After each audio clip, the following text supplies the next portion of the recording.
583 last way star, runway 26 left. The frequency is 12547, the rest is unchanged. 882, you were not cleared for takeoff. What are you doing? Now the question, has the ramp people where you is? Working on it. 583 last way star, runway 26 left. Radio's down. There's no radar.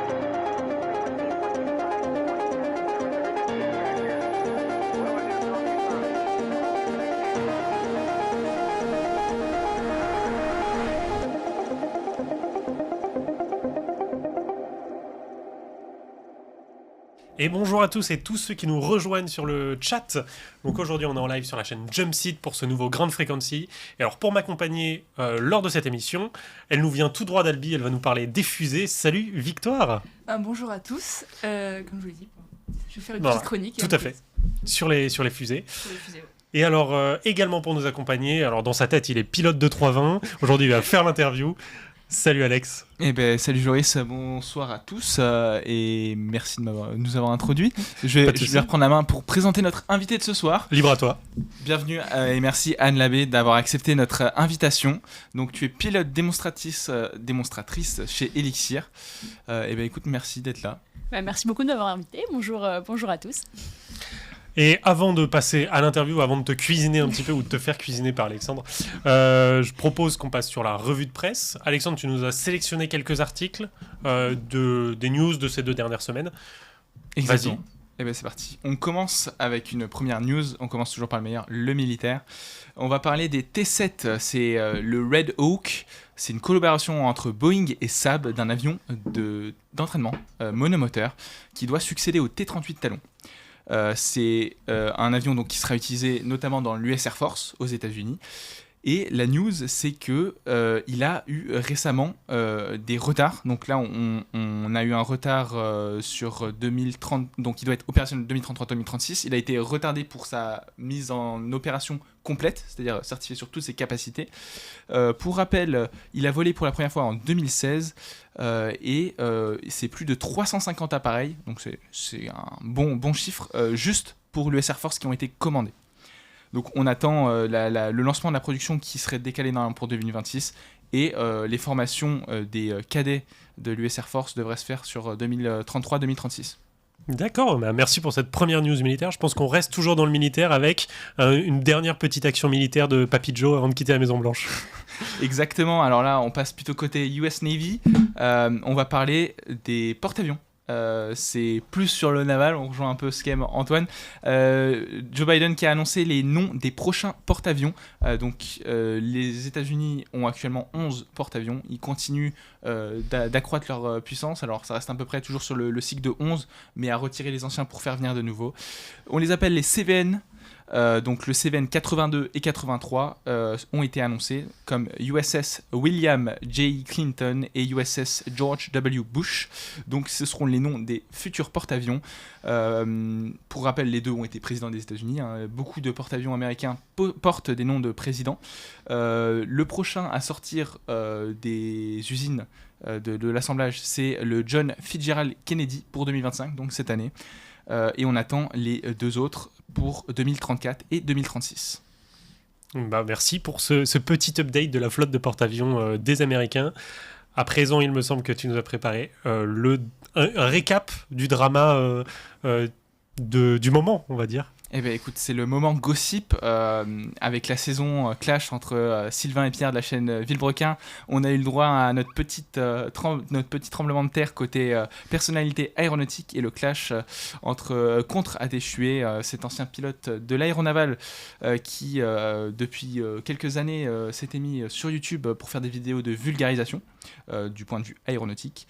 Il y a eu quelques mois, Mediapart avait sorti un article et plus récemment il y a eu un reportage d'enquête exclusive qui pointe certains points suspects, notamment des conférences sur des sujets militaires sensibles dispensées à des militaires chinois, donc en Chine directement, sans l'aval de l'autorité militaire. Donc certaines personnalités publiques aéronautiques, donc, comme Xavier Titelman ou Stardust, s'expriment sur ce sujet et dénoncent un peu ces actes.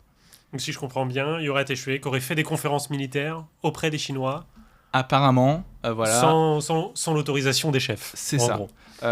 Sachant que rien n'a été condamné pour le moment, mais il y a quand même des enquêtes en parallèle. Il y a la DRSD, donc, qui est en fait la protection des côtés militaires, donc des données sensibles, qui s'est exprimée sur le sujet. Donc voilà, c'est un sujet qui est revenu assez bouillant ces derniers jours et semaines, parce que il y a beaucoup de gens qui sortent un peu d'informations de partout. Voilà. Donc, à suivre, peut-être faire lutterie dans les Exactement. infos, mais c'est suspect, et donc à suivre. Bah, merci pour cette news et pour ce récap.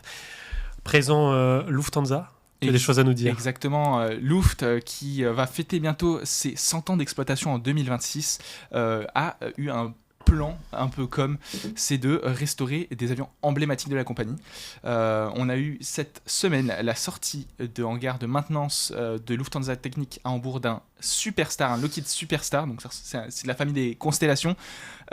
C'est un avion qui donc a lancé un peu la compagnie avec donc là on le voit sorti avec sa peinture toute verte, mais qui sera à terme à Dresde totalement repeint, et avec un Junker 52 seront tous les deux exposés pour fêter ce centenaire. Donc ce sera de l'exposition statique ou on pourra les voir en vol? Exact. Alors ce sera du statique. Initialement, le Superstar devait voler. Alors c'est un projet sur 30 ans. Il devait voler. On essayait de batailler, mais c'est des financements colossaux nécessaires. Donc à terme, c'est pas définitif, mais pour le moment, Lufthansa a stoppé. C'est juste dit, voilà, on reste sur du statique. Il y a eu quand même beaucoup de travaux qui ont été faits, mais là c'était surtout pour le rendre beau. À exposer. D'accord, bah on attend peut-être la même chose de la part d'autres compagnies aériennes, sans les citer, Air France, éventuellement. Actuellement, il y a un DC-3 quand même, hein, je suis un peu mauvaise langue, il y a un DC-3 aux couleurs d'Air France, mais peut-être pas toute la flotte non plus qu'a pu connaître Air France. Certains un peu emblématiques, ça pourrait être sympa de les voir même en statique. De mon côté, je vous ai préparé 2-3 autres petites news. On peut parler éventuellement, et Victoire reviendra rapidement dessus, hein, mais du premier lancement réussi pour le vaisseau New Glenn de Blue Origin. Qui a eu lieu le 16 janvier. Hein, on rappelle, c'est un lanceur lourd par la société Blue Origin de Jeff Bezos. Et donc, il y a eu un petit échec sur la récupération du premier étage. Mais globalement, le lancement a été une réussite. Une autre news, c'est côté compagnie aérienne, côté ITA Airways, hein, qui fait maintenant partie du groupe Lufthansa, avec la prise de participation à 41% dans ITA. Forcément, il y a une option pour acquérir les 59 autres pourcents qui appartiennent au ministère des Finances italien actuellement. On va voir comment ce partenariat se poursuit pour le groupe Lufthansa. Toujours côté compagnie aérienne, maintenant, c'est alors le retour, la poursuite du retour des A380 dans le ciel, avec Global Airlines qui est prêt à rentrer en service. Leur premier A380 est sorti de maintenance. Il va être opéré pour l'instant par la compagnie iFly, au nom donc de Global Airlines, le temps que Global obtienne son certificat de transporteur aérien, hein, le sésame des compagnies aériennes, et qu'ils aient le temps de former tous leurs pilotes selon leur process pour pouvoir opérer ce 380. Et une dernière petite news alors qui va faire plaisir à tous les motoristes qui nous suivent, et dont à Antoine qui est aujourd'hui à la régie. Les essais qui ont été plutôt concluants pour la turbine de Turbotech, Turbotech qu'on avait reçu sur ce plateau. Donc des essais qui se sont faits avec de l'hydrogène liquide. Et donc vous pourrez suivre tout ça, vous pourrez en lire un petit peu plus sur le site d'Aerobuzz, sur cet essai de turbine Turbotech à hydrogène liquide. On termine par une dernière news un peu moins joyeuse. C'est la générale Valérie André qui nous a quittés récemment. Hein. C'était une pionnière de l'aviation et de la médecine militaire française, pilote d'hélicoptère. Elle avait 102 ans. Elle avait été engagée lors des guerres d'Indochine et d'Algérie. Elle a contribué fortement à évacuer avec son appareil les combattants blessés vers les hôpitaux. Et donc, on souhaitait, dans cette revue de presse, un petit peu lui rendre hommage. Pour rappel, l'héliport d'Issy-les-Moulineaux avait été renommé en son honneur en 2022, si je ne m'abuse. C'est bien ça, Alexandre? Exactement. Tout à fait. Bon. Donc voilà, la grande générale Valérie André qui nous a quittés. Je laisse la lourde tâche à Alexandre de nous remonter un petit peu plus le moral lors de son interview. Rappelons que nous sommes en compagnie de Anne Labbé, pilote chez Elixir, mais on va en savoir plus prochainement. À toi la main, Alexandre. My Control. Écoute Anne, encore merci d'être là. D'abord, est-ce que tu pourrais un peu, donc on t'a présenté comme pilote démonstratrice, un peu présenter qu'est-ce que c'est que pilote démonstratrice et qu'est-ce qui t'a amené à prendre ce poste?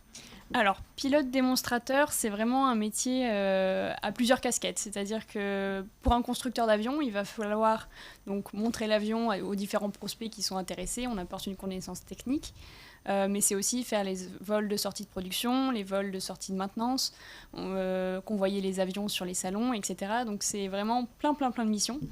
Et qu'est-ce qui m'a emmenée à faire ça? Donc j'ai commencé en aéroclub, j'ai fait une école professionnelle, on en parlera peut-être un peu après, et par la suite, du coup, je me suis dit, ça me plaît beaucoup, il faut que je continue sur cette voie-là avec un peu plus d'expérience. Donc je me suis dit qu'Elixir, c'était une super occasion, une super boîte et un super avion. Et Pardon, ouais, juste petite question. Donc, t'es pilote, on dit pilote démonstrateur ou démonstratrice, ça se féminise? Honnêtement, même moi je ne sais pas. Oui, je suis pas. Pilote démo. Pilote démo. Pilote démo. Et donc, c'est quoi la différence? Parce que tu dis que tu fais des vols de sortie de maintenance. Il y a une différence avec pilote d'essai. T'es pas pilote d'essai? Je suis pas pilote d'essai. En fait, pilote d'essai, ça va être vraiment quelqu'un qui a fait l'EPNER. Donc, c'est une formation à part entière. Où ils peuvent faire vraiment tout ce qu'ils veulent avec un avion, sortir du domaine de vol, etc. Nous, on va faire les premiers vols des avions. Donc quand ils sortent directement de production, qu'ils ont 0 heure de vol, on va les emmener en vol, on va vérifier que tout va bien avant de livrer l'avion au client. Mais on va rester quand même dans le domaine de vol défini de l'Elixir. D'accord. Moi, si je peux rebondir, est-ce que initialement c'était ton objectif depuis le début, tu t'es dit, l'aviation générale, être instructeur c'est sympa, etc. Mais c'est vrai que ça m'intéresse plus d'aller proche du constructeur, au contact. C'est vrai que apprendre, en fait, donc quand on est pilote, on a beaucoup de connaissances techniques sur l'avion, mais on va pas forcément très en profondeur sur vraiment comment l'avion est construit, on voit l'avion fini, mais on voit pas vraiment toutes les facettes internes. Donc c'est vrai que travailler chez un constructeur, on voit énormément de choses, on apprend beaucoup de choses aussi. Et donc c'est vrai que c'est cette face-là que je recherchais chez Elixir et que j'ai trouvé et qui est vraiment géniale. Et une question maintenant, je vais plus revenir sur la partie genèse, donc le commencement. Toi, comment t'es arrivé dans l'aéronautique? Qu'est-ce qui t'a encouragé à passer le pas et à te dire je vais aller dans un aéroclub, je vais apprendre à voler? Alors c'est un petit peu cocasse, j'avoue que c'est pas quelque chose, donc c'est pas une histoire un peu à l'eau de rose où j'ai lu Saint-Exupéry, non c'est pas ça. Donc t'as pas lu Saint-Exupéry? J'ai lu Saint-Exupéry mais après. D'accord. Non, en fait j'ai commencé, alors quand j'étais un peu plus jeune, je jouais beaucoup aux jeux vidéo, dont Call of Duty, et je voulais être pilote de drone. Et je m'assignais un petit peu ma maman qui m'a dit un jour je t'amène à l'aéroclub, on va voir un peu comment ça marche, les formations, etc. Et donc j'ai volé pour la première fois et je me suis dit, en fait c'est pas mal de piloter, j'aime bien être dans l'avion. Et donc de fil en aiguille, je me suis dit, en fait c'est génial, j'ai envie de faire ça. Donc c'est pas du tout, mes parents qui étaient dans l'aviation ou des choses comme ça. Et avant d'arriver jusqu'à Elixir, tu as participé notamment à 2 événements, donc le Tour aérien des jeunes pilotes et le rallye Toulouse-Saint-Louis au Sénégal. Est-ce que tu peux revenir un peu sur ces 2 événements et nous parler de ton parcours, ton aventure, parce que c'est quelque chose qui est assez anodin, enfin tous les pilotes ne le font pas. Déjà, je pense, oui, le TAJP, donc le Tour aérien des jeunes pilotes. Comment on arrive là-dedans? Comment t'as découvert? Comment il y a une sélection? Je pense qu'il y a plein de choses à nous dire là-dessus. Vas-y. Donc le Tour aérien des jeunes pilotes, qui était en 2018 le Hop Tour des jeunes pilotes, c'était la seule fois où ça a été sponsorisé par Hop. Donc c'est un tour aérien qui pendant 2 semaines, on a 45 jeunes et c'est un peu une université d'été où on partage notre passion, que ce soit avec les autres, que ce soit avec les autres participants, que ce soit avec les gens qu'on rencontre sur place, etc. Et donc comment j'ai connu ça? C'est juste un ancien du Tour qui est venu présenter dans mon aéroclub ce qu'était le tour aérien. Donc après, je me suis dit, je vais m'inscrire, pourquoi pas moi. Il y a ensuite des sélections, donc une sélection en vol d'abord, où on a un programme défini, on doit suivre des manœuvres, donc des virages, etc.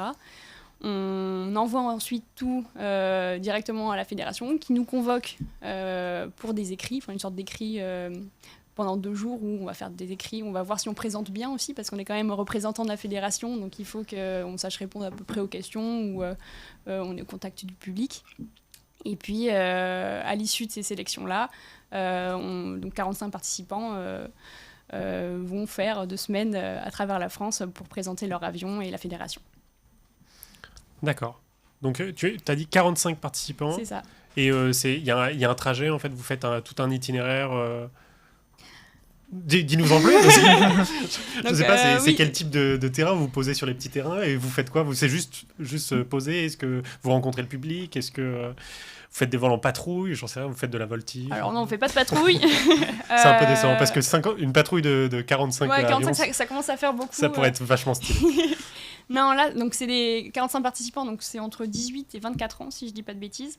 Et du coup, donc c'est des étapes qui sont définies. Donc on fait pas complètement un Tour de France, mais on doit sur 2 semaines faire peut-être 6-7 étapes, où on va justement à la rencontre du public. On fait des amphicabines, on rencontre les jeunes.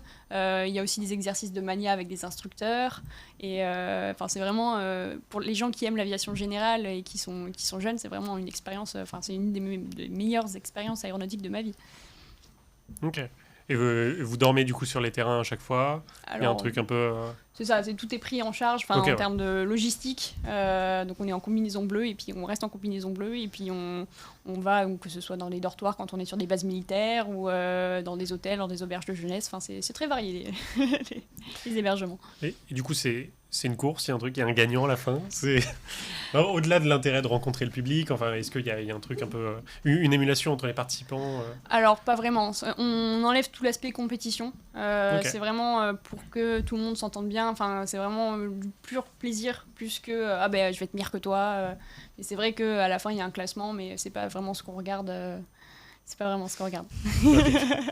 Et combien dième du coup? Oui, bon, j'ai fini première.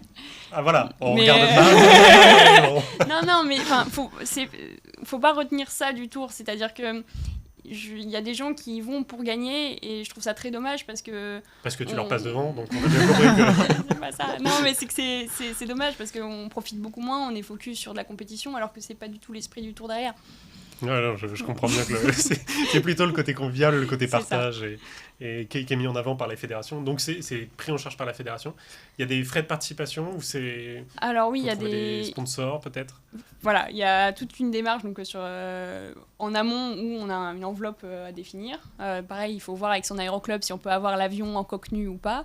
Puis après, il faut financer le tour. Donc on fait appel à droite à gauche aux commerçants du coin pour mettre des gros stickers sur les avions. Et puis un peu comme un rallye, partir comme ça. D'accord.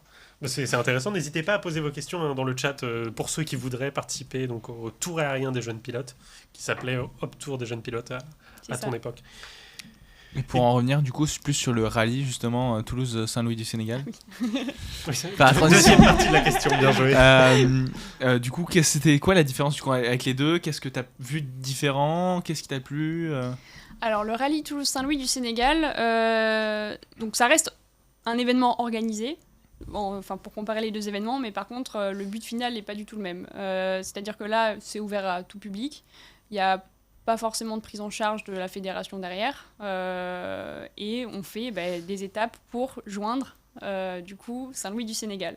Donc on est sur les traces des pionniers de l'aéropostale, ce qui est quand même plutôt très sympa, avec les côtes de la Mauritanie, enfin une expérience de dingue. Et donc c'est pareil, c'est sur 2 semaines. Et on dort sur place à chaque fois, on a plusieurs étapes. C'est tous les ans? Je crois, oui. D'accord. Et le but, c'est quoi? C'est pour le challenge? C'est pour le côté historique de retracer le parcours de l'aéropostale? C'est ça, c'est le côté découverte, je pense, aventure et historique. D'accord. Oui, j'imagine une sacrée expérience. Et là, entre les deux niveaux équipage, TJP, t'étais tout seul dans ton avion, j'imagine. C'est ça. Tu pars aussi toute seule ou pas pour le rallye Non, pour le rallye, du coup, j'avais eu la chance, pendant le Tour aérien des jeunes pilotes, de remporter l'inscription au rallye Toulouse-Saint-Louis pour un équipage. Et donc, j'avais convié quelqu'un d'autre qui avait fait le tour avec moi, Clément, donc, qui a volé avec moi pendant le rallye. On avait convié aussi une instructrice, comme on était quand même jeune équipage. Donc, on était 3 à bord d'un PA28 180 chevaux sans carénage. On est allé très lentement, mais c'était une expérience de dingue. Vous avez mis 3 semaines au lieu de Ouais, deux. c'est ça. C'est un peu ça.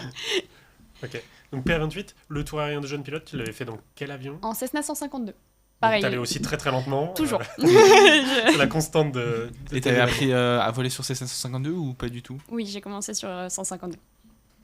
Et t'as évolué après, donc pour passer notamment ta formation pro.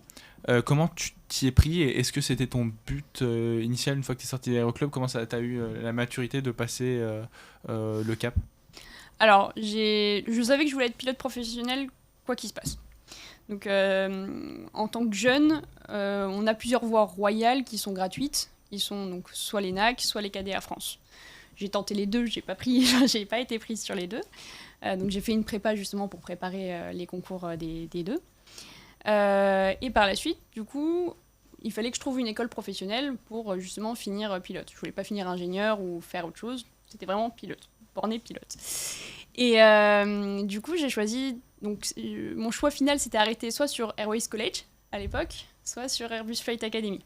Donc, Airways College, pourquoi? Parce que ça coûtait très peu cher. Et Airbus Flight Academy, parce que c'était une formation complètement encadrée, où pour le coup, c'était du présentiel, je recommençais sur des bases professionnelles, etc. Et c'était vraiment de la rigueur qu'il me fallait, entre guillemets. Donc, j'ai choisi de faire mon parcours professionnel et mes formations professionnelles chez Airbus Flight Academy. D'accord. Et là, la formation, une fois que tu es arrivé là-bas, comment ça a été découpé? Sur quoi tu as volé? Alors, ça a été découpé, donc c'est un peu spécial chez Airbus. On commence par une core phase, donc, qui va nous permettre, pour ceux qui n'ont jamais fait d'avion, d'aller jusqu'au lâcher solo sur Cirrus, SR20. Et par la suite, donc, on fait tout la TPL, où là c'est un petit peu plus long et c'est un petit peu plus dense, on va dire. Et puis après, on fait toute la phase de vol, donc avec le VFR, l'IFR donc sur monomoteur, on passe sur le bimoteur, et après on fait MCC choc.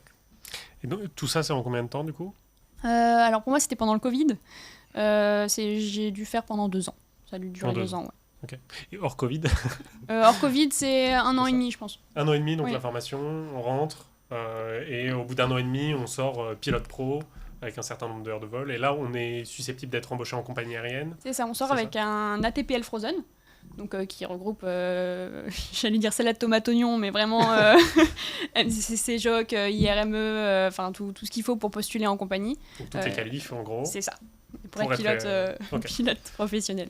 Et du coup, toi, tu t'es dit, maintenant que j'ai tout pour aller en compagnie aérienne, je vais aller chez un constructeur.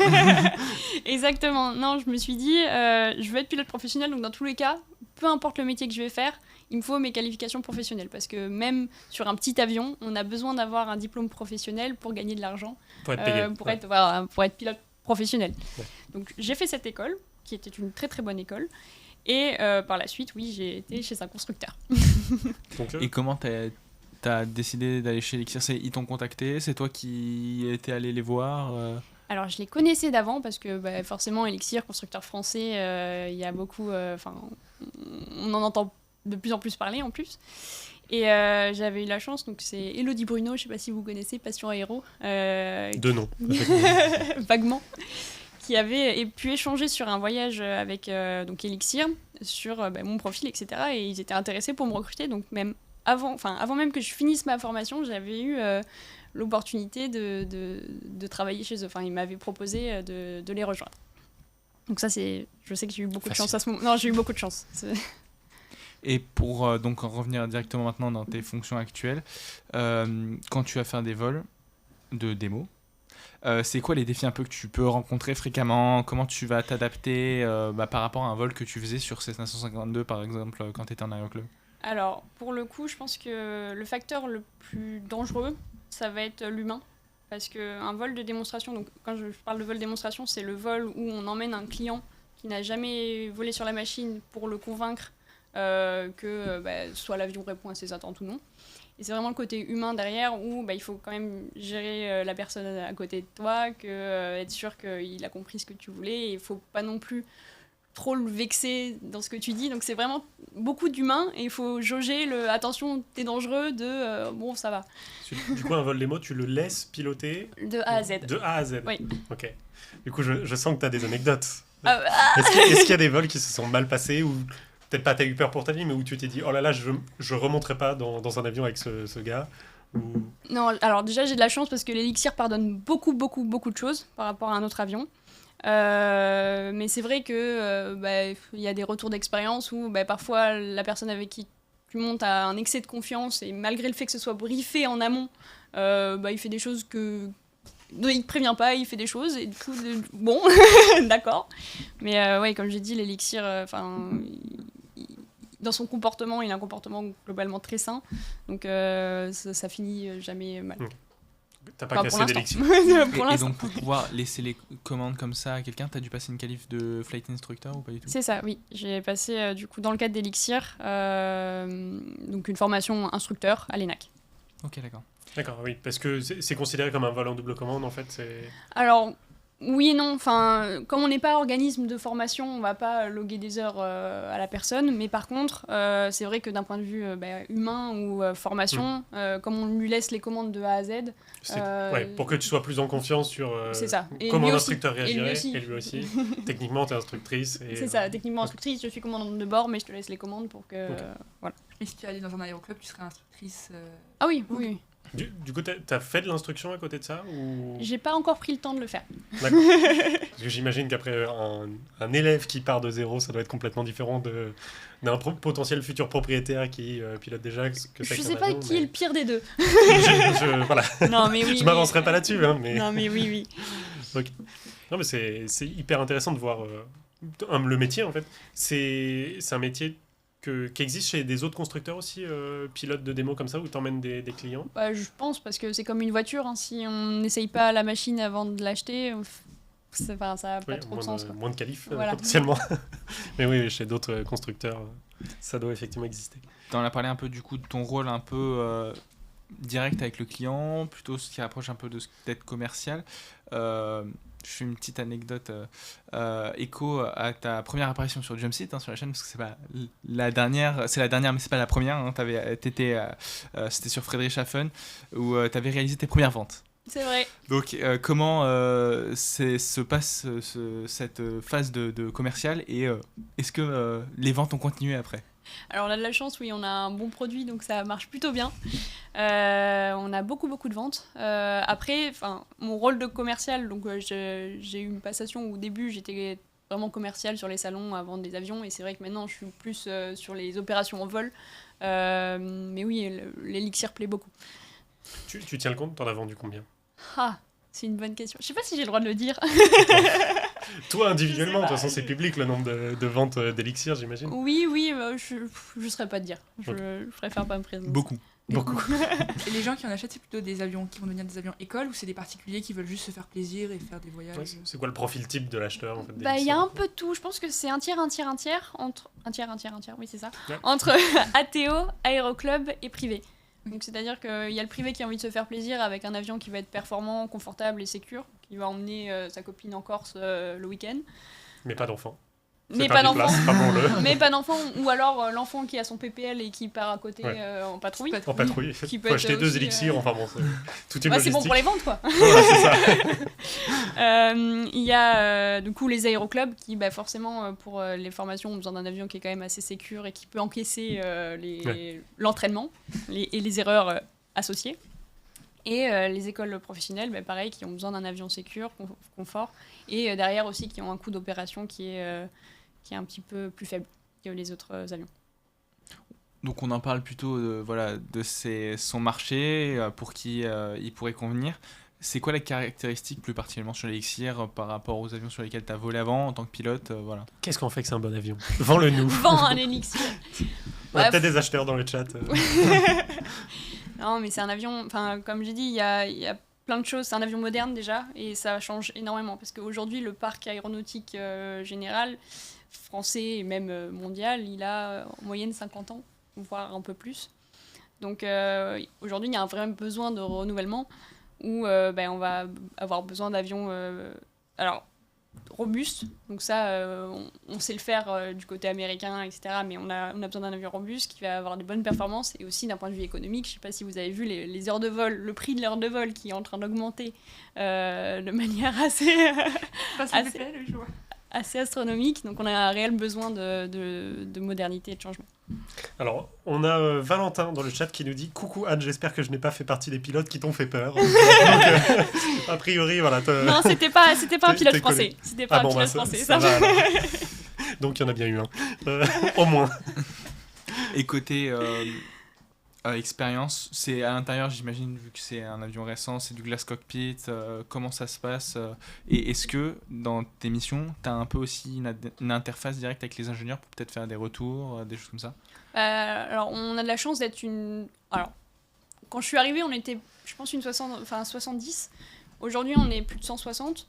Donc il y a quand même une communication qui se fait super facilement, que ce soit l'interface client vers donc le support client ou client vers les commerciaux. Enfin, on parle tous ensemble et c'est vrai qu'il y a des propositions d'amélioration, que ce soit de la part des pilotes ou que ce soit de la part des clients. Enfin, on est tout le temps en perpétuelle amélioration continue. Donc non, ça se passe plutôt bien la communication. D'accord. Non, mais et pour faire écho aux différents types de vols que tu fais au quotidien, c'est quoi les vols qui te font le plus kiffer, où tu prends le plus de plaisir et tu te dis j'ai quand même. C'est pour ça que je fais ce métier. Voilà, C'est pour ça que je suis payé. c'est quand même de la chance. Je pense que c'est le fait qu'il y ait justement cette diversité des vols et des opérations. C'est-à-dire que le matin, tu peux faire un vol de sortie de production. L'après-midi, on dit faut que demain tu fasses une journée découverte en Grèce, par exemple. On va mettre un avion en place en Grèce, donc ça prend 3 jours. Enfin bref, c'est toute une logistique derrière. Et donc il y a les convoyages, il y a les vols de production, il y a les vols de maintenance où on doit tester ce qui a été modifié. Enfin, c'est des challenges au quotidien et c'est du renouveau qui sont plutôt très très intéressants. Mais du coup, c'est quoi le vol le plus fou que t'aies fait avec Elixir? Le plus fou, je pense que c'est justement quand j'ai été en Grèce. J'ai atterri à Corfou, ce qui est quand même plutôt cool pour un avion léger. Ouais. Puis survoler les Alpes, c'est quand même sympa. Je pense que c'est validé. Oui, ça vous en parle. bonne expérience, ouais. Je pense que c'est validé. Et avec ton expérience aéronautique actuelle, est-ce que tu as dû gérer des situations imprévues ou même des pannes en vol? Et si oui, comment tu as interagi Et pas le droit de nous répondre que l'élixir tombe pas en panne. Hein, L'élixir ne tombe pas en panne. Voilà. Non, je touche du bois. Pour l'instant, j'ai jamais eu de panne vraiment majeure. Ok. Je crois qu'il y a une étude qui dit que toutes les 1000 heures, il y a un gros truc qui se passe. J'y suis pas loin, mais pour l'instant, ça va. Non, il y a toujours des petites choses mineures. Forcément, quand un avion sort de production, il y a parfois, et rarement, mais il y a parfois des petites retouches à faire. Donc forcément, on redescend, on leur dit, par exemple, on a eu ça, puis c'est traité, puis on repart en vol. Et puis, voilà. Branchez les commandes de vol, s'il vous plaît. Par exemple. Non, mais c'est des choses, forcément, auxquelles on est formé et on prend pas de risques. Finalement, il y a tellement de redondance dans les avions aujourd'hui que... Et niveau technologie, est-ce que tu as vu, toi qui as commencé sur 152 avec des instruments à aiguille, est-ce que tu as vu une évolution du pilotage avec tout ce qu'il y a maintenant? Alors, évolution du pilotage... en tant que tel, le pilotage reste pareil parce que c'est quand même en 3 dimensions. Ouais. Tu mets le manche à droite, ça va à droite. Après, c'est vrai que l'équipement est complètement différent. La technologie est différente. Sur l'Elixir, on va vraiment simplifier le nombre de pièces. C'est-à-dire que, tu sais à peu près combien il y a de pièces sur un Cessna 152 ? Je vous challenge. C'est le moment du quiz. C'est le moment du quiz. Tu commences, Joris, ou j'aurais 10 200 En tout, attends, toutes les références, avec toutes les les petites boulons vis, Ok, 10 000 Moi, j'aurais plus dit autour des 3000, mais... 14 000 références. Oui, t'es pas loin. Enfin, c'est... Oui, c'est J'y ai pensé. fallait le dire, Victoire. Il y a 14 000 Ok. références sur les avions qu'on dit d'ancienne génération. Et sur l'Elixir, on a réussi, justement grâce à des technologies en carbone, à réduire ce nombre de pièces à peu près 800 références. Ok, ouais, donc c'est réduction drastique. Drastique. Voilà. Une petite dernière question côté vraiment pro avec Elixir Aircraft. Est-ce que les retours clients et les prospects que tu fais, donc c'était sur les salons, il y a une évolution derrière des appareils ou est-ce que tu as vu les standards aussi de l'Elixir évoluer? Alors, entre le moment où je suis arrivée chez Elixir et aujourd'hui, on est à peu près... Enfin, déjà, j'ai vu l'arrivée du VFR de nuit. qui n'était pas en place. J'ai vu l'arrivée du full glass cockpit aussi, bientôt la certification IFR. Donc oui, il y a forcément, il y a toute une ligne de développement. On parlait de Turbotech aussi tout à l'heure, mais l'idée aussi à terme, c'est d'avoir une turbine Turbotech sur l'Elixir. Donc non, plein d'améliorations continues sur l'avion. Donc c'est une affaire à suivre. Affaire à suivre, oui, Affaire à évidemment. Hein, la turbine sur Elixir, ça sonne bien. À hydrogène, du coup. Enfin, d'abord au SAF, Ouais. et après hydrogène. Et ensuite hydrogène. Ok, Elixir hydrogène. T'es intéressé pour un achat? Bah écoute, je me tente peut-être. On va demander plus de subs sur la chaîne. Voilà, n'hésitez pas, envoyez vos dons, je vous mets mon PayPal dans le chat. Maintenant, j'aimerais bien un peu revenir sur ta vie perso, sur tes loisirs. Est-ce qu'il t'arrive de garder quand même un bon équilibre vie pro, vie perso, où le pro, des fois, peut prendre plus, trop de place, tu sais, il y a des salons, où t'arrives quand même à À gérer quelle heure les tu deux. te lèves le matin, le petit déjeuner Ça va. Honnêtement, ça me pose pas trop de soucis parce que c'est un métier passion. Donc, c'est vrai que quelqu'un qui est pas passionné par le volet ou l'avion, ça va pas être quelque chose qui l'anime tous les jours. Mais c'est vrai que voler 5 jours par semaine, voire plus si on fait des déplacements, etc., c'est prenant. Et c'est vrai que j'ai un léger regret, c'est de pas pouvoir voler sur mon temps libre. C'est-à-dire que quand je rentre chez moi le soir, j'ai pas envie de me dire je vais aller à l'aéroclub, je vais faire 2 tours de Cessna 152 et puis revenir. Donc non, honnêtement, c'est un métier, on peut pas rêver mieux en termes de mission, de diversité, etc. Mais c'est vrai que le soir, j'ai juste envie de me reposer quand je rentre chez moi. Peut-être qu'on démystifie un peu la vie de pilote pro. Il y a des fois où tu mets tes fesses dans l'avion et tu te dis là j'ai pas trop envie de partir en vol. Non, là, pour l'instant ça va. Pour l'instant, je suis mais toujours bon, voilà. très passionnée et très contente. Continue de toucher du bois. Ouais. Alors, Et Ouais, ça va. est-ce que tu as d'autres aspects de l'aviation qui te passionnent et dans lesquels tu essaies de garder un peu la main en à dehors part les de- drones sur Call of. Par les drones sur Call of. Alors oui, je suis une fan du Stearman, du Boeing Stearman, qui est un peu un avion de légende, le biplan rêvé des meetings. Quand j'ai le temps, l'occasion et l'opportunité, donc que ce soit en Andernos ou que ce soit à Briare, où il y a une super photo, j'ai fait 3 fois des vols en biplan et le projet à moyen terme, ce serait de me faire lâcher sur l'avion. Sympa. On attend pour que tu puisses nous emmener déjà. Et, Carrément. mais ça sonne bien. Euh, Pardon, je t'ai redonné la main au moment où T'inquiète tu pas, non, et une question, alors là, plus idéaliste, on rentre dans l'imaginaire. Si jamais tu avais un budget illimité, que tu pouvais voler sur n'importe quel avion, même ceux qui ne volent plus aujourd'hui, lequel tu choisirais et pourquoi? Alors, je vais réfléchir 1 seconde et demie avant de répondre. Ça peut être valable pour vous aussi, hein, si jamais... Mais on a compris la question. Si tu avais un budget illimité, est-ce que tu choisirais de voler sur Mirage 2000, Alexandre? C'est sympa. Tu voulais qu'on te retourne la question. Écoute, il y a peut-être d'autres avions qui sont mythiques de type un SR-71, je pense que t'as des trucs sympas à faire aussi. Ouais. Je pense que je ferai Concorde. Concorde, Concorde. d'accord. Ah, Joyce bah, en tant que passager, Concorde. Ok. Mais je pense que Pilote, c'est vrai que tu... pas en tant que pilote, t'es un peu à l'étroit et tout. Me faire servir dans le Concorde et puis le Paris-New York en 3h30, ouais. Sinon, voler en tant que pilote, je pense que non, la question est trop dure. J'ai pas spécialement de... Dans le chat, ça dit Concorde aussi. Tu vois. Ok. Je vais suivre le chat, mais... Victoire, une idée? Victor.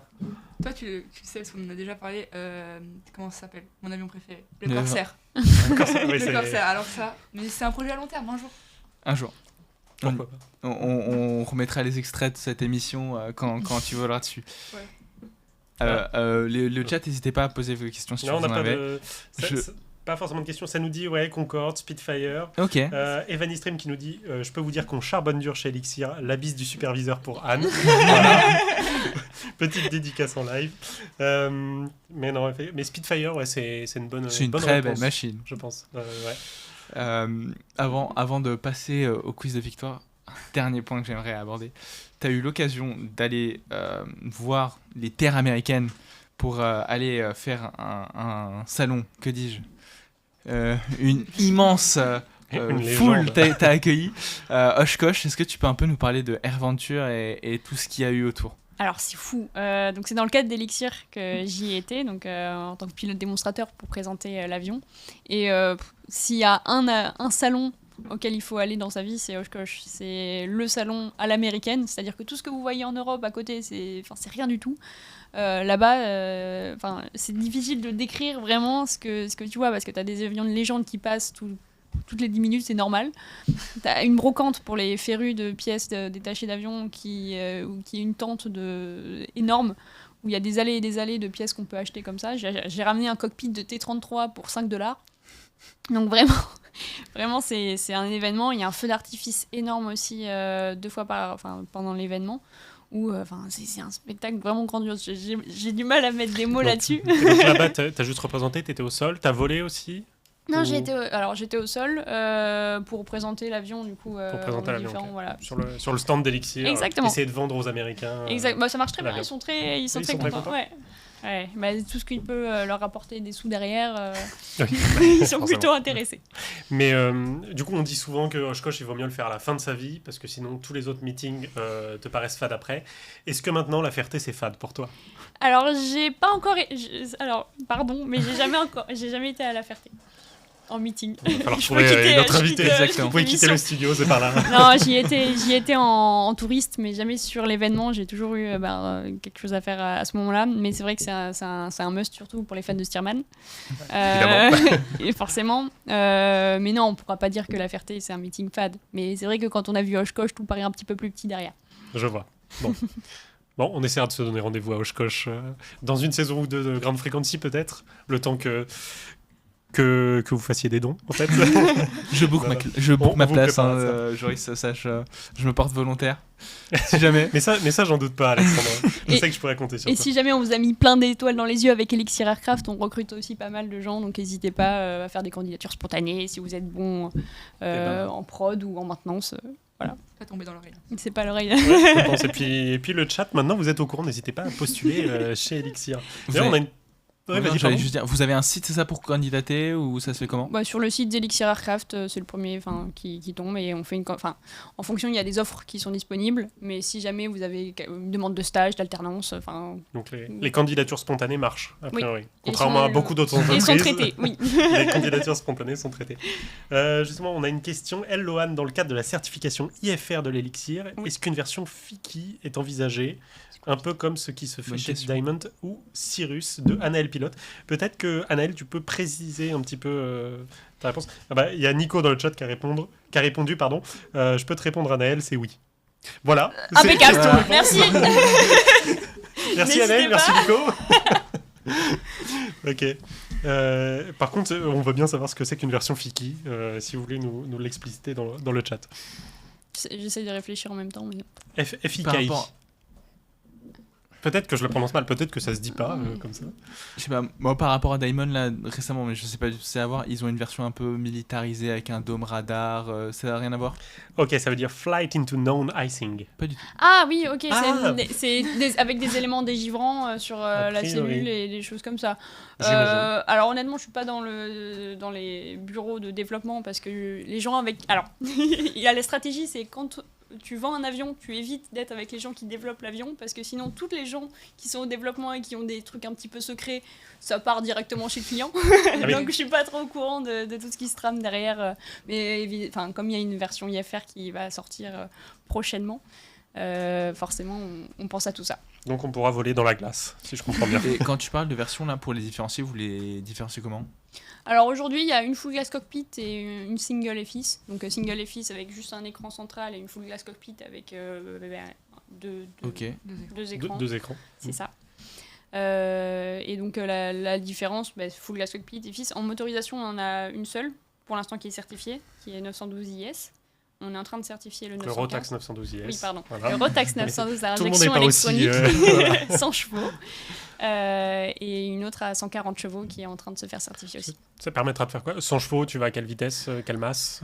Alors 100 chevaux, on va à 125 nœuds en croisière, avec un taux de En montée... km/h? Non, je plaisante. Ah. 125 km. Et on va entre 800 et 1300 pieds minutes. Et avec le 140 chevaux, j'ai pas les données en tête, mais pour l'avoir essayé, à La Mieux. Rochelle, on décolle du seuil.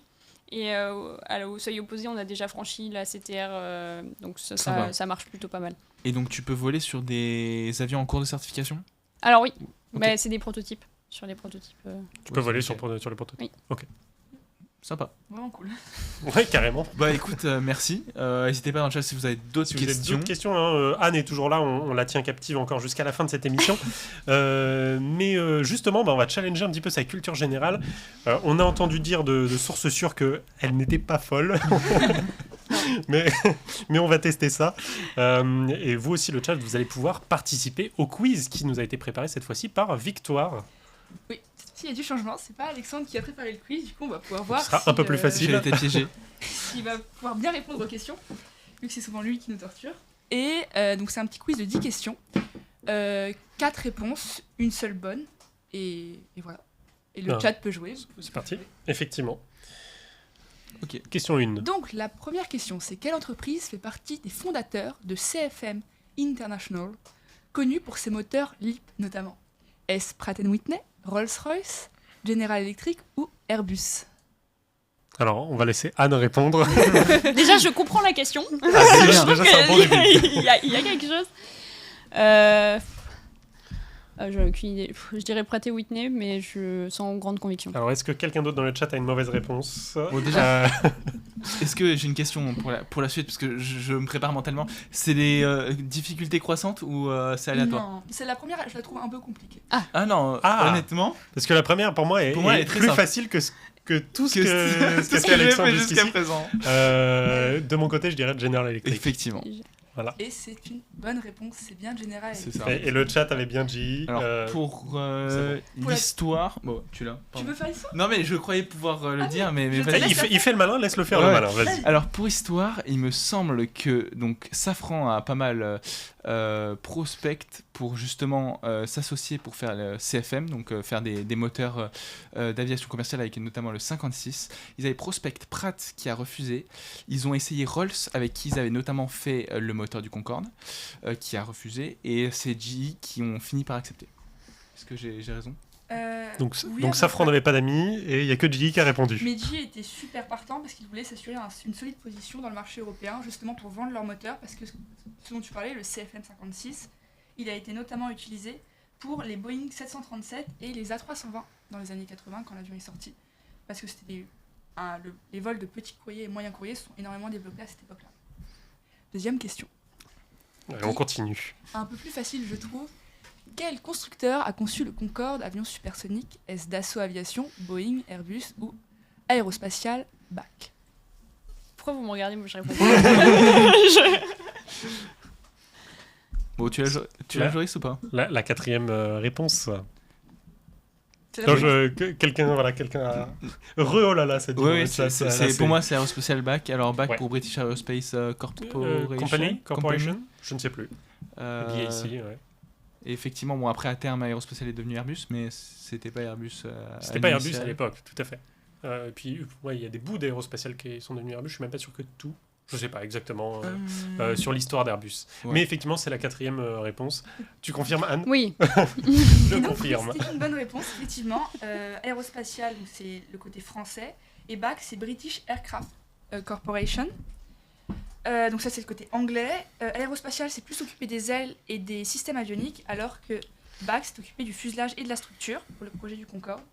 Et Aérospatiale, pour la petite histoire, c'est la fusion de Sud Aviation, Nord Aviation et Ouest Aviation et Est Aviation. Ça a été facile. de la Société pour l'étude et la La réalisation SNACO, d'engins non balistiques. Je pense que cette société avait, à mon avis, c'est grâce à cette société que cet avion a pu être supersonique, vu que engin balistique, ça va vite. Ouais, balistique, ça va vite, c'est Ouais, ça. voilà. Prochaine question. Et finalement, C'est pas C'est trop, Tu- c'est tu es trop facile, perturbé tu trouves? oui, vraiment. Quel avion est connu pour avoir effectué le premier vol contrôlé et motorisé en 1903? Il y a une petite coquille dans la question. Est-ce le Vuya 1, le Wright Flyer, le Esno Peltery Rep 1 ou le Blériot 11? 1903. Anne, tu l'as? Anne. Oui, Ouais. non, pour elle. Allez, Anne. Faut se mouiller. Non, Anne. mais je vais dire des bêtises. J'ai pas envie de dire de bêtises. Dis-le et on, Tente, hein, on dira. on sait jamais. Oui, Sur un malentendu, j'ai une chance sur 4. oui. Oui, Ouais, c'est c'est ça. ça. C'est le Wright Flyer. C'est une bonne réponse. C'est une très bonne réponse. Je C'est pense. C'est une très bonne réponse, mais alors j'ai découvert un fun fact assez drôle sur cette question, c'est que vu il y a c'est un avion roumain. Et son premier vol était en 1905, donc vraiment pas longtemps après. Et c'est la première fois que j'en entendais parler, alors que la Roumanie était un pays novateur dans l'aviation à cette époque. Mais l'histoire est écrite par les vainqueurs. Hein. Par les premiers, en l'occurrence. Après, hein, honnêtement, Quand on est français, on pense souvent que c'est nous qui avons fait le premier vol contrôlé. On dit que c'est pas les Américains. alors, moi je rajouterais surtout que c'est une question assez controversée parce qu'effectivement les Américains savent recopier la culture grâce au Wright Flyer, mais on a eu quand même les Hold Adair juste Tout à avant. fait. Est-ce que c'est considéré comme le premier vol? Voilà, c'est questionnable. Voilà. C'est tout ce Nous, que je dirais. on sait. Mais Léol n'est pas dans les propositions, donc effectivement c'est le Wright Flyer, Donc il n'y voilà. a pas de doute. En réponse, effectivement. Question Euh, 4. Sauf si le chat. Non, dans le chat revient sur le Concorde et demande si Sud Aviation n'avait pas déjà un début de projet supersonique. Je ne sais pas si vous en avez entendu parler. Alors, moi, peut-être que toi tu sais, mais je sais. Ok. Il me semble que déjà le Concorde, initialement, c'était prévu pour être fait une version militaire et une version civile. C'est pour ça que si tu vas au musée de l'espace, tu peux voir les cockpits. Alors il y a une vitre devant, mais tu peux voir qu'il y a un radar qui est équipé sur un des deux protos. Alors je crois que c'est le premier qui est du coup un des deux protos des deux premiers avions. Il y a un radar dessus, donc c'était pour la version militaire. Et beaucoup d'inspi du Concorde viennent du Mirage 4 qui a été produit avant pour les forces aériennes stratégiques. L'aile notamment, elle est assez similaire. Les moteurs du Concorde, c'est des moteurs qui Rolls-Royce. étaient inspirés, qui volaient sur Vulcan, Avro Vulcan. Donc, Très tu très vois, bel avion. C'est mon avion préféré. donc c'est inspiré beaucoup de bombardiers stratégiques qui ont après été toute cette inspiration s'est mise sur le Concorde, quoi. D'accord, bah merci pour ces petites précisions. Bon, pour l'instant, vous êtes beaucoup trop fort. En même temps, mes questions, je suis d'accord. Comment Vous ça- avez dit qu'elles n'étaient pas très compliquées. Question 4. Quel est l'avion commercial le plus produit dans l'histoire de l'aéronautique? Est-ce l'Airbus A320, le Douglas DC-3, le Boeing 747 ou le Boeing 737? L'avion commercial le plus produit dans l'histoire de l'aéronautique. T'as une idée, Anne? J'hésite entre la 320 et le 737. Toute Ok. version confondue. Toutes versions confondues. Joris, une idée? Eh ben, j'éliminerai le 747, il n'y en a pas eu suffisamment. Alors, j'ai un doute sur 320-737, déjà, lequel est devant, toute version confondue, et j'aurais tendance à dire 737, et je crois que le 320 est très proche derrière, voire est en train de le dépasser. Et je me dis que le DC-3, c'était un peu produit à la chaîne et pas mal détruit quand même à une époque. Donc ça pourrait être un sérieux concurrent à une époque quand même où les matériaux coûtaient moins cher. Mm. Donc je miserais sur le DC-3, je sens un petit piège. Alexandre, ton avis? J'ai beaucoup de doutes parce que j'ai beaucoup d'informations à la fois. Pour moi, Une explosion il y a- d'informations Il y a, dans sa il y a tête. beaucoup de choses qui se jouent, donc entre, comme tu dis, c'est très serré entre le 320 et le 737. Pour moi, le 737 est le plus produit, mais le 320 le plus d'accord. vendu. Oui. Maintenant, l'histoire du DC-3, je sais qu'il y a une histoire de si tu cumules le DC-3 et le C-47, qui est la version Oui, militaire, j'incluais le C-47 dans le DC-3, effectivement. tu peux peut-être remonter au-dessus. Maintenant, Vraiment, depuis le temps Je que sais. le 737 existe, ça a beaucoup été vendu. Il me semble que c'est 13 J'hésite. 000 et quelques, 13 600, un truc comme ça, Ouais. d'exemplaires produits. Maintenant, vu que tu as dit le DC-3, je pense que je vais partir sur le 737 pour qu'on ait au moins nous deux qui sécurisent la bonne réponse. allez. Mais j'ai pas de. Que dit le chat? Excellente question. Excuse-moi, je t'ai coupé. Non, mais Euh, j'ai pas de conviction. Je suis pas sûr à 100% de ma réponse. Ah, alors, Théo37 nous dit le DC-3, par contre Grid 748 nous dit basé sur le certificat de type 737, est-ce que le C-47 militaire ne compte pas? C'est un avis, on va voir ce que Victor nous répond. Eh bien, c'est le Boeing 737 avec plus de 15 591 commandés depuis son lancement. Mais par contre, à titre de comparaison, l'A320 est à entre 10 000 et 11 000 et va sans doute le rattraper parce qu'en ce moment, les commandes d'A320, notamment avec la ligne A320 Neo, les commandes explosent beaucoup plus que le 737. Rappelons qu'on n'en a pas parlé, mais Boeing a livré 2 fois moins d'avions qu'Airbus cette année. Donc, tu avais raison. Bah écoute, merci. C'était pas gagné, donc c'est grâce à Joris que je te dois ma victoire, Joris. Ouais, ben c'est cadeau. Attends, sachant que... Alors pourquoi le C-47 ne compte pas? Donc DC-3, C-47, Il on compte sera à peut-être, combien j'en sais rien. Mais... Moi, quand j'avais regardé les DC3, j'avais regardé que ceux qui faisaient de la ligne. Donc, oui, non, Ok, c'est pas tout que modèle. la version commerciale. Ok. Vraiment commercial, ouais. Parce qu'effectivement, Grid 748, qui semble être un expert, nous dit que l'avion le plus produit civil et militaire confondu est un bombardier. Ok. Sans Alors, nous le donner plus le modèle. produit civil et militaire confondu, c'est le 772, mais Ah. Enfin, après, numéro 2, c'est l'Ilyushin IL-2 qui est un bombardier Ah, soviétique. du coup, mais... il pense peut-être à l'Ilyushin, effectivement. Ok. Le débat fait rage. La prochaine question, Insultez-nous sur Instagram, allez-y. vous allez pas trop l'aimer. Quelle loi régit l'effet du carburant brûlé sur la masse et la vitesse d'un avion à réaction? Est-ce l'équation de Tsilovsky? Est-ce le théorème de Kuta-Jovovsky? Excusez-moi, vraiment mon russe est atroce. Est-ce le théorème de Prandtl ou alors le principe de Coanda? Quelle loi régit Ouah, l'effet du c'est carburant fort, brûlé ça. sur la masse et la vitesse d'un avion à réaction? Alors, je vous C'est une propose question quelque chose. d'ATPL, ça, À non la TPL, voilà. À la TPL, il y a une théorie qui dit soit c'est la plus longue, soit c'est la C. Et donc, soit c'est le théorème de Kuta, enfin celle d'un haut à droite, soit Joukovski. le théorème de Prandtl. Pour moi, Alors, attends, et c'est extrêmement scientifique comme méthode Ouais. de quiz Après, et si ça d'ATPL. marche, Donc, tu es en train de me dire que la Je suis majorité, pilote de des, ligne parce que. Non, je rigole. la majorité des pilotes dans nos cockpits ont eu la TPL grâce à cette théorie. Soit c'est la C, soit c'est la plus rassurant. longue. Ce qui ramène à une chance sur deux. C'est une légende, mais qui marche quand même pas mal. après, Donc, si sur la le C est plateau, la on est plus longue. 3, donc déjà, on a 3 chances sur 4 de l'avoir sur le plateau. Oui, c'est vrai. Surtout si j'en donne 2 à chaque fois. Euh, C'est pour ça qu'il y a plusieurs pilotes dans les cockpits. C'est que, statistiquement, il y en a au moins un qui sait. pour moi, Prandtl, ça... Prends. Moi, je dis Prandtl, mais c'est pas grave. Prandtl, si tu veux, ça régit notamment des lois avec Reynolds, mais pas sur le carburant. Je comprends pas pourquoi ça aurait un rapport avec. Le Coanda, pour moi, c'est ce que tu utilises sur ton fer à repasser quand tu te lisses les cheveux. L'effet Coanda. Ok. Après, ça se trouve, c'est aussi appliqué à l'aéronautique. Après, je me lisse pas les cheveux. Mais... Donc, j'aurais dit les 2 premiers. Mais... Allez, ouais. Le chat Là, nous j'ai dit. aucune idée. Le chat nous part sur dit quoi? potentiellement Tsiolkovsky, mais c'est aussi utilisé par les lanceurs. Effectivement, partir sur quelque chose de russe, c'est pas incohérent. Soviétique. Ouais, non, c'est C'est pas incohérent. Ouais, je pense qu'on va suivre le chat. Prandtl, pour moi, c'est assez ancien. C'est avant Prandtl. les... Prandtl, si vous voulez. J'ai l'habitude de l'université comme ça, désolé. Pour moi, Prandtl, c'est avant 1800 et quelques. Donc, l'avion ne volait pas à ce moment-là. Donc si c'est pas prendre, Anne nous dit c'est Kuta-Tchoukovsky. Moi je dis Tsiolkovsky. Et toi Alexandre, elle choisit Tchaïkovsky, ouais. Moi, je vais prendre Coanda, mais vraiment aucune... Kanda parce que tu te lisses les cheveux. Exactement. Et donc, ceux qui avaient raison, c'est bien Anne et Joris. C'est aussi appelé l'équation de la fusée. C'est le Allez. russe. Donc, du coup c'est juste moi, hein, c'est pas grave. pardon. Elle avait dit Tchaïkovsky. Ah, Tchaïkovsky, ok, pardon. Il n'y a pas de souci. Joris, tu avais raison. C'est le russe Constantin Tsiolkovsky qui a inventé l'équation. Ouais, inventé l'équation en 1903. Parle bien dans ton micro.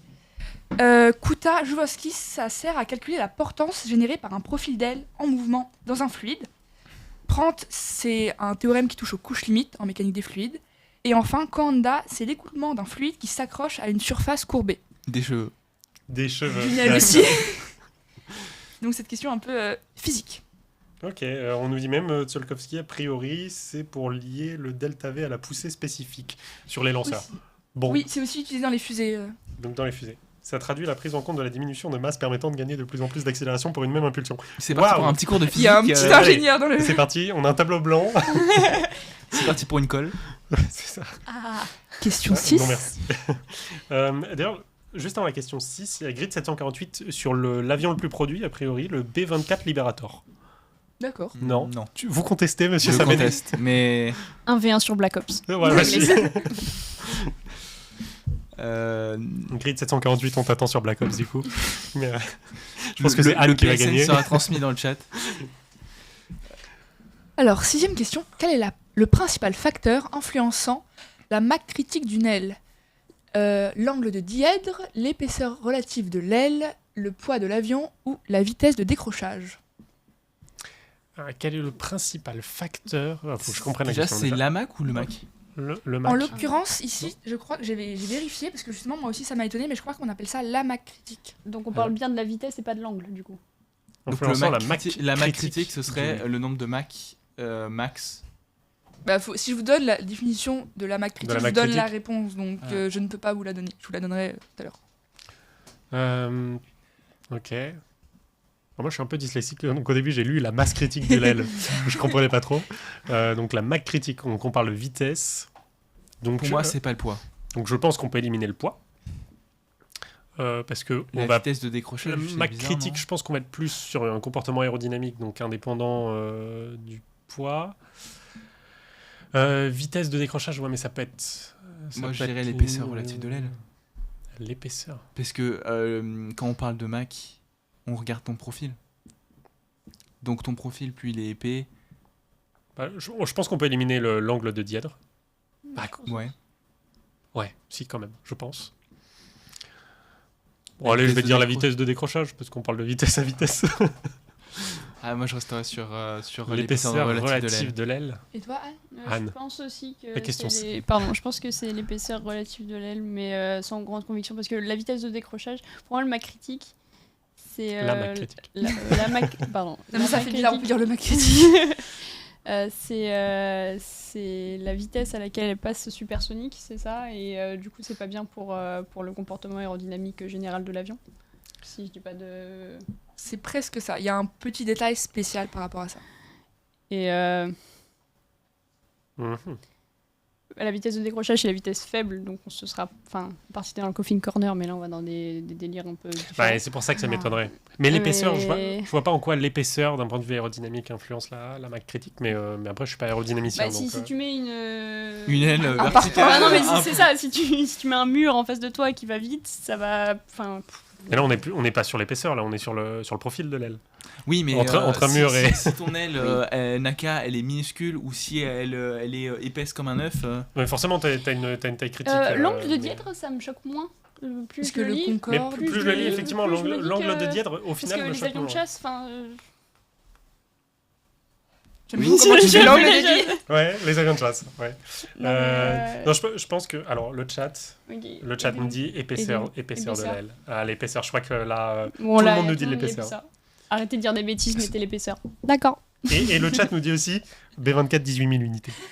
Je vais vérifier, mais honnêtement, ça me paraît pas cohérent, surtout que le B24 a pas été produit. Enfin, Un vers Black Ops. Voilà. Ah, Voilà. Black Ops. Du coup, la bonne réponse, c'est l'épaisseur relative de l'aile. Pourquoi Déjà, on va définir ce que c'est que la Mach critique. C'est la vitesse à laquelle le premier point sur une aile passe en supersonique. Ce qui va faire que sur ce point-là, il y aura une onde de choc. Ah, mais le premier point, ok. Non, mais dit comme ça, forcément, ouais. Et donc, Vas-y. plus une aile est cambrée, plus il y a une accélération de l'air à sa surface. Ok. Petite explication. Mais ça- Donc l'épaisseur relative de l'aile. Ouais. Enfin, qu'elle est liée au profil aussi. Mais... Cambrure et épaisseur, c'est la même chose Pardon. Bah, alors, là, il y a l'autre. Mais... Ouais, bah, je crois que dans une équation, les deux sont liés. Enfin, j'ai fait ça quand j'étais au semestre dernier, donc c'est lié. Oui, bah, je te fais Mais confiance. après, Alors, allez réviser les cours. non, un peu traumatisant, c'est pour la... Mais alors, le chat nous dit que ce que tu mimais sur les avions de chasse, C'est la c'était la flèche. flèche et C'est c'était la pas le flèche, dièdre. ouais. Voilà. Mais le dièdre, c'est comme C'est ça. comme ça. Toujours rassurant de la part de quelqu'un qui a la TP. Toujours. Je l'ai fait en anglais, c'est pour ça. Et comment on dit le dièdre en anglais? Voilà. Ça, je pense que Réponse c'est une C. question pour toi. j'écoute. Quelle est la fonction des strikes sur un fuselage d'une aile d'avion? Stabiliser le flux d'air, réduire le bruit des moteurs, réduire la traînée parasite ou améliorer le contrôle en roulis. Est-ce qu'on peut avoir une photo de ce que c'est qu'un Ouais, strike? sais pas ce que c'est. je pense que j'ai le mot français, mais je suis pas Alors, du tout sûr. un strikes, c'est quand Est-ce que vous c'est un avez... turbulateur? Ouais, j'ai jamais entendu parler de strikes, nous dit le chat. Voilà, bon. Ok. Moi, j'ai juste Je veux pas te challenger, hein, mais... le F84 Thunderstrikes, mais ça a rien à voir. Ok, donc je sais pas si vous voyez sur les... Vous voyez ce que c'est qu'un canard sur une aile, sur un... Comment ça Un s'appelle? plan canard Le truc, Non, un Un canard, canard, je vois. un canard, je Il vois. y en a un juste là d'ailleurs. sur les rafales. Oui, donc des plans canards. Oui, Un canard, sur c'est le ça. nez, les Mais c'est pas exactement comme ça, parce que t'as Je aussi les des mime strikes toujours. sur les ailes d'avion, c'est des petits trucs qui, à la fin de l'aile, sur... Il Des faut pas la winglets, fin de l'aile. sur Ah oui, pour sur les la- bords de fuite, il y a des l'énergie, petites stries. Ok. Non, C'est je des vois pas. toutes petites stries. Sur le bord de fuite, pas sur le bord d'attaque. Non, sur les bords de fuite. Sur le bord de fuite, Mais des il y en toutes a- petites C. Et ça, c'est c'est des Strakes. ça dont on nous. En tout cas, c'est sur des schémas que j'ai vus sur internet. Mhm. Ok. Pour faire- D'après Internet. D'après internet. Ça permet aussi, pour vous donner un indice, ça permet de créer des vortex. Est-ce que c'est sur les ailerons ou pas? Bon. Est-ce que c'est la réponse A?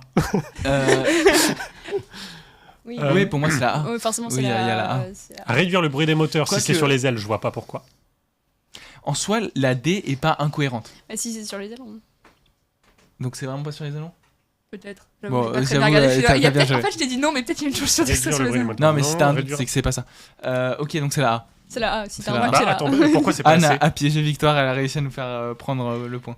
Pourquoi c'est pas Si on assez? a raison. Réduire la traînée parasite? Puisque t'as déjà vu qu'on faisait des trous, enfin des stries dans les ailes pour réduire. Ouais, mais les- si c'est des stries qui sont bien faites. Genre des belles stries. Ah, c'est des belles strips par contre. Genre des Ah. stries faites par Elixir. Ah C'est des belles stries ou c'est des stries Non, c'est des strips stries, quoi. intelligemment. intelligemment? Et si on a une Non, photo, mais- peut-être qu'on. Oui, je vais vous montrer une photo, comme ça. Je campe Vous ma allez position de la réponse A, mais C'est super, il y en a pas du Ah, le chat commence à nous dire traînée parasite peut-être. Les strikes, c'est comme les deux petites ailes sur les rafales, je crois. Ouais, c'est là-dessus que t'étais parti. tout. Oui. Et ça crée des mini-vortex. si ça crée des vortex, tu peux clairement pas réduire. Ah Ça crée oui. Non, mais il y a peut-être un truc de. Ah, je en vois, fait, je vois, tu- je vois. tu Je vois Et vois, les- je est-ce vois. que C'est stabiliser. que tu créerais des petits vortex pour garder, reculer au max ton découlement de couche limite et donc avoir plus de portance. Est-ce qu'il vaut mieux Ouais, plein mais- de petits vortex ou un gros vortex? J'en J'assise sais rien. the question. Je Non, non, comprends l'histoire de la traînée parasite parce que peut-être que t'améliores. Moi, je dirais que t'améliores ta portée à la limite, Ta portance. ta portance, à grande incidence. Mais je vois pas l'histoire de traînée parasite. Parce que surtout si tu crées des vortex. Je sais pas. Et Mais. est-ce que Mais le- la A implique pas la C aussi? Mais le truc, c'est que ça peut être sur un fuselage aussi. Donc je me dis qu'on peut éliminer, améliorer le contrôle en roulis, et je pense qu'on est en train de passer beaucoup trop de temps sur cette question. Je pense aussi. Du coup, la réponse c'était stabiliser le flux d'ailes. Et ben, c'est exactement ce que Timothée Fer nous a dit. Bravo, Timothée. Ben, Le bien contrôle vu. du flux. Et pour cette question, j'ai pas vraiment de réponse parce que vraiment la justification sur internet, c'est ça crée des mini-vortex. Ah, c'est des vortex générateurs. Et. Ah, ça ressemble à ça. Mais t'en as aussi sur les avions de chasse. En fait, la plupart des. Ouais, j'ai c'est ça. j'ai trouvé une application sur avion de ligne, mais la plupart sur avion de chasse. Et c'est vraiment derrière les canards. Pour moi, j'arrivais pas à comprendre si c'était les canards de certains avions. Donc ce serait les vortex générateurs, c'est ça? Alors là, par Oui, contre, c'est ça, les Strakes. Donc en français, ça Ouais. s'appelle les turbulateurs, je crois. Et donc Ah, pas bah, la j'ai traînée, pas- plutôt contrôle j'ai pas de flux si trouvé, c'est sur le fuselage. crois. Ok. C'est ce que j'avais appris. Après, peut-être que j'ai pas eu le bon prof. Je peux Ah. pas. Chris06 qui nous dit ça raccroche les filets d'air et ça Oui, permet de c'est ça. stabiliser le flux d'aile. Exactement. D'accord, raccrocher les filets d'air. C'est beau. Et ben on aura appris un truc, je pense, aujourd'hui. Oui. Déjà, le mot Strakes, straight. qu'on réutilisera probablement jamais. On dit les mondains, on dit les mondains. On dit les mondains, sait-on jamais. Question 7. Alors, quel type de moteur équipe généralement les avions hypersoniques expérimentaux? Les turbopropulseurs, les turboréacteurs, les scramjets ou les ramjets? Ok, Bah, moi je dirais les ramjets, Ah bon? qui serait un super nom pour un groupe de rock, je trouve. Mais... Ça, je serais parti sur... bah, Je pense Anne, J'ai aucune idée. je serais parti Ouais, sur, alors, c'est un mix sur de plein de noms. Scramjet, parce que pour moi, dans Top Gun, il y a une Scramjet sur le Dark Star et que Mach 10, c'est quand Je même sais. pas mal pour d'hypersonique. Mais pour moi, les ramjets, c'est pas les statoréacteurs. Bah, pour moi, Ramjet, c'est avant. Ce serait plutôt du Mach transitoire, je sais pas, du Mach 4A peut-être. Putain, Antoine, il est en train de se De marrer en giga. régie là. Scramjet, ça sonne comme un truc qui n'existe pas. Ah, ça existe. Ah, Ça, j'en suis sûr. Maintenant, je crois que le Ramjet, c'est entre ce que tu as turboréacteur supersonique et le Scramjet. Maintenant, on parle d'hypersonique. Hypersonique, il me semble, c'est expérimental. supérieur à Mach 3 ou Mach 4. Donc Scramjet. Moi, justement, C'est l'un Ramjet, des deux, c'est sûr. Pour moi, Ramjet, t'as pas de partie mobile et Scramjet, justement, tu t'es- peux aller dans de l'hypersonique. Scramjet est au moins hypersonique. Help Antoine, on veut la réponse. Euh, Il ne dira rien. Ah, et ben Ben Moll dit Joris a raison, c'est le meilleur, c'est les ramjets. Entre parenthèses, Tato. Tu Enfin, il a connais pas dit la cette première personne partie de la réponse, Ok, mais pardon. il a juste dit ramjet. Ramjet Oui, oui. Oui, oui, ramjet. Oui, oui, Ramjet. Ok, d'accord, je reste tout seul sur Scramjet. Reste tout seul. Et ben, il a eu raison de rester tout seul. Parce Ah là que- là, c'est les Ah scramjets. là là là là. Pourquoi? Parce que scramjet, en fait, la différence avec ramjet, c'est que le S et le C, c'est supersonic combustion ramjet. Donc c'est un ramjet en fait, un scramjet. Faut... Ah non, mais. Ok. C'est un ramjet Conventional ramjet. Apparemment, Scramjet, c'est turbo-stato-réacteur. Plus complexe et peut-être pas utilisé en expérimental. A priori, si. A priori, si. Enfin, Enfin, on Et- pourra le demander en personne à Tom Cruise quand il viendra à la Club de France, mais apparemment, si. Tu veux dire dans 2 semaines? Exactement. et j'ai trouvé un fait intéressant dessus, ce qui m'a vachement étonné. Dans les scramjets, on n'a ni compresseur ni turbine, à la différence des turboréacteurs. Ni compresseur, ni turbine. Et je vois pas. Mais dans les comment- ramjets Si, aussi. Oui, dans les ramjets aussi.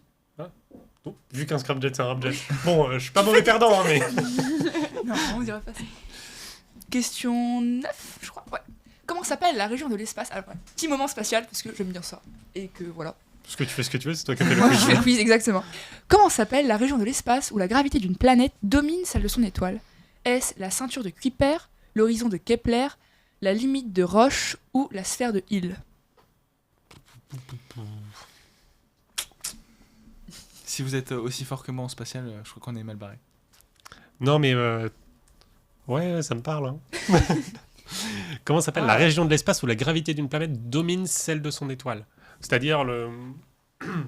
Ah oui, c'est juste que en gros, la gravité de la Terre, t'es encore rattaché à la gravité de la Terre, donc t'es en orbite par rapport à la Terre et pas par rapport au Soleil. Exactement. Ah, la ceinture de Kepler, ça me paraît pas déconnant. La ceinture de Kuiper ou la limite de Roche, moi je dirais. La limite de Roche, pour moi, c'est plus ce que t'as sur la galaxie, et t'as un endroit où t'as plein de roches. comètes, roches. Non,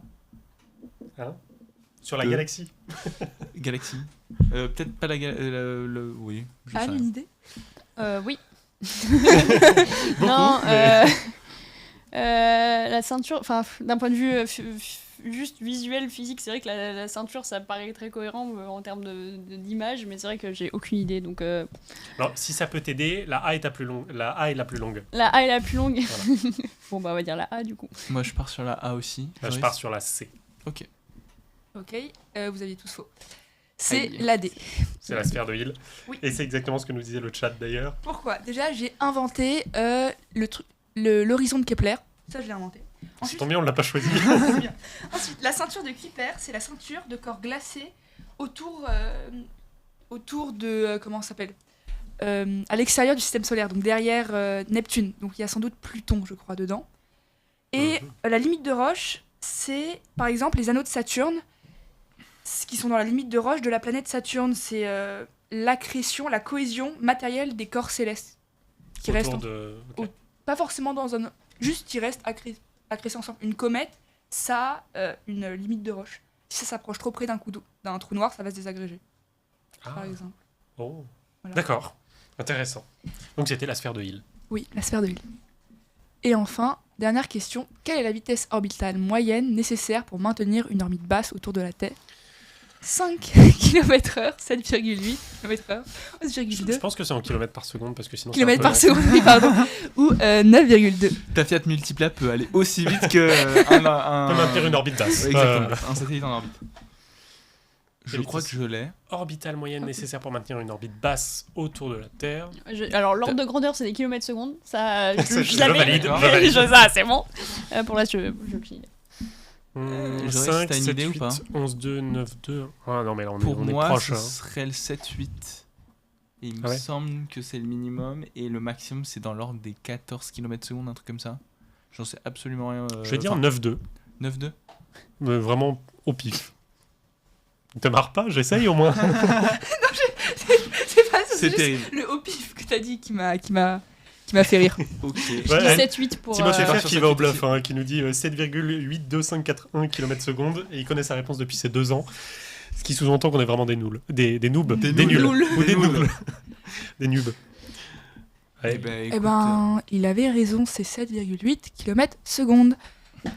5 et 9,2, c'est moi qui les ai mis au pif. Et 11,2, je crois que ça correspond à la deuxième vitesse cosmique, qui est la vitesse pour s'extraire de la gravité terrestre, si je ne dis pas de bêtises. Et du coup, la première vitesse cosmique, c'est 7,8 J'ai oublié. Si, J'ai oublié. 11,2, c'est la deuxième. Je crois que c'est 7,8, ça remonte à mes cours de prépa de première année. Ah. Beaucoup de traumatisme, on n'en parle pas. Voilà. Bah, n'en parlons pas et on Mais passe. si à la jamais ça suite. vous intéresse de venir sur les DM de Capture Avenir sur Instagram, d'en parler un peu, on ira tout transférer pour Victoire. C'est ça, on transfère à Victoire. Ben, merci pour ce petit quiz, Victoire. Alors, au final, on est parti un peu trop confiant, je pense, sur la première question. Non. Non. Ah, mais les premières questions, On est 2 sur 3 à être partis confiants. vous en êtes super bien tirés, je trouve, les 5 premières questions qui n'étaient pas très compliquées. C'est après où j'ai un peu... Ouais, ça s'est très vite accéléré, on a perdu le contrôle de Squeeze. Merci beaucoup, Victoire. Alors, je propose, avant de passer à la dernière, enfin, même pas forcément la dernière question, parce qu'on a d'autres choses à faire, je propose qu'on revienne à Anne avec le Fast and Curious que tu as préparé. Alexandre, donc le concept est très simple. 2 propositions à chaque fois, et il faut répondre le plus vite possible. C'est des trucs personnels. Tu as le droit à un joker. Ok. Combien de questions en tout? 10, 15. 15. Ouh. 15. Ouh, c'est Aujourd'hui, on Un est sévère. joker 15. Un joker. Ah, on peut passer à 2 jokers, mais vraiment, on n'en abuse pas. Très bien. Donc, 15 questions, réponds le plus vite possible, ce qui te passe par la tête. Enfin, parmi Ok. les 2 propositions. Ok. C'est parti. Vas-y, Est-ce que Alex. tu es prête? Oui. On commence avec Tour aérien des jeunes pilotes ou Rallye Toulouse-Saint-Louis du Sénégal? Tour aérien des jeunes pilotes. Elixir ou Diamond 42? Elixir. Vol en convoyage ou vol en patrouille? Vol en patrouille. Vol en Stearman, en solo ou vol en F-18 avec Tom Cruise? Allez. F-18. Fox Juliette Kilo ou Fox Alpha X-Ray? Alpha X-Ray. Classe 1 ou classe A? Classe 1. Glace cockpit ou instrument à aiguille? Glace cockpit. Breitling ou réservoir? Réservoir. Vol de jour ou vol de nuit? Vol de jour. VFR ou IFR? VFR. Oshkosh ou le Flycamp? Ah, Oshkosh. Yak 52 ou Stamp? Stamp. Cessna 152 ou Stearman? Stearman. Black Ops 1 ou Black Ops 2? Ah, les deux sont bien. Joker, j'ai le droit. Jumpseat Jumpseat ou Ground Frequency?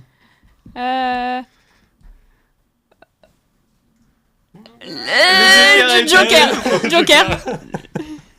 Eh ben écoute, merci d'avoir répondu aux questions. Bon, la prochaine fois, pas de joker, par contre. Les 2 dernières là. Merci beaucoup. Alors, non, on va procéder à un petit changement de plateau pour vous préparer la dernière partie de l'émission avec Anne. Mais Victoire, tu as des choses à nous raconter. On l'avait promis en début d'émission. Tu vas nous parler de spatial. Donc, comme à mon habitude, à chaque fois que je viens sur ce plateau, quand c'est pas pour piloter des A320 de manière très laborieuse, je fais des chroniques. Et quand je fais des chroniques, je parle de quoi? Je parle de spatial. Donc, aujourd'hui, j'aimerais vous parler de la conquête spatiale et de ses avancées, notamment qui sont les stars du moment. Comme vous le savez, il y a Blue Origin, forcément, la NASA, SpaceX et bien sûr l'Agence spatiale européenne. On va pas l'oublier, quand même, on est en France. Donc, d'abord, parlons de la NASA, qui continue d'avancer son programme Artemis. Vous vous souvenez peut-être d'Artemis 1, qui avait fait ce vol test spectaculaire autour de la Lune. Eh bien, la NASA, elle continue son petit bonhomme de chemin. Déjà, ces dernières semaines, elle a lancé une nouvelle mission cargo vers la station spatiale internationale, avec des instruments cruciaux pour préparer le terrain à Artemis. Pardon, je risque. Et notamment, c'est pour préparer le terrain à Artemis 2 et plus tard au retour des astronautes sur la Lune, qu'on attend avec impatience. Mais ce n'est pas tout. Avec ses partenaires internationaux, la NASA met aussi en avant des technologies pour explorer Mars, avec des rovers ou pourquoi pas avec des humains, ou au-delà. Ensuite, il est impossible de ne pas évoquer SpaceX, bien sûr, où Elon Musk n'a pas chômé non plus. Bien qu'il fasse beaucoup de politique en ce moment, comme on a pu le voir, il continue à bosser sur SpaceX.